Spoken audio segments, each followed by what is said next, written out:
El Mercat Central de Tarragona tornarà a acollir aquest dissabte el Mercat de nit en la seva 5a edició. És un dels dies més concorreguts de l'any a partir de les 8 del vespre i fins ben entrada la matinada.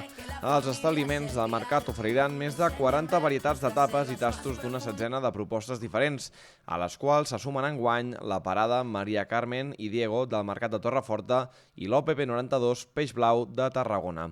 Tot plegat en una nit amenitzada amb la música de Júlia Moment, Guillem Estadella i Totem Disco. A fora, a la plaça Corsini, també passaran coses. De 12 a la migdia a la mitjanit, la festa solidària dels 15 anys de TAC12.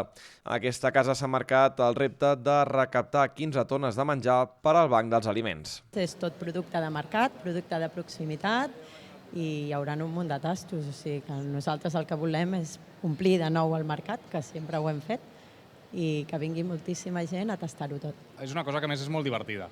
O sigui, sí que és veritat que porta una setmana d'un molt de treball, has d'organitzar el personal i tot això, en aquest sentit és complicat, però després és veritat que ens ho passem molt bé. A la plaça Corsini hi haurà aquesta festa, com dèiem, d'aniversari de TAC12, que el que buscarà és recaptar aquestes 15 tonelades d'aliments per donar-li al Banc d'Aliments. Així que també animem a tothom que passi a fer aquesta aportació, que des del Banc d'Aliments realment hi treballen constantment.